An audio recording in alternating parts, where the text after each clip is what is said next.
This is true World War II stories, a country ball D-Day history. For years, the shadow of war had loomed large over Europe. But in secret, a massive plan was taking shape across the English Channel. The Allies were preparing for the greatest amphibious invasion in history. The United States, the United Kingdom, and Canada. Alongside other Allied nations, meticulously planned Operation Overlord. Meanwhile, Germany had heavily fortified the Atlantic Wall. Bunkers, machine gun nests, and obstacles littered the beaches, ready for any attack.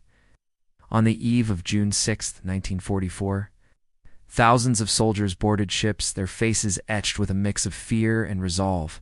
The air was thick with tension.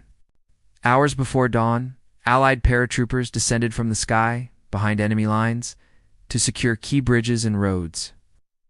As daylight approached, a massive Allied naval bombardment unleashed hell upon the German defenses, hoping to clear the way for the landing troops.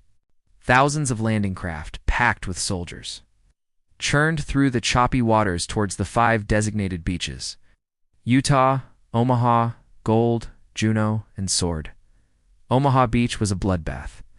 Fierce German resistance pinned down American troops, turning the sands red.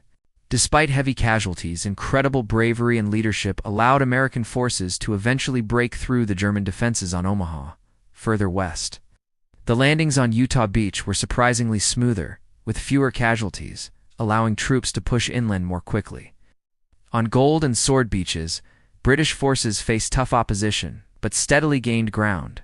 On Juno Beach, Canadian forces also faced tough opposition.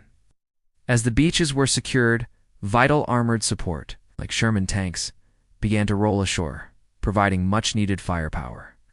The battle quickly moved from the beaches into the dense hedgerows and small villages of Normandy. Germany launched fierce counterattacks, attempting to push the Allies back into the sea. Each village became a battleground. Allied air superiority was crucial, providing cover for ground troops and bombing enemy positions.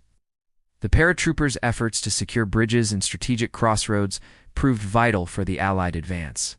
Amidst the fighting, medics worked tirelessly to care for the wounded, highlighting the human cost of the invasion.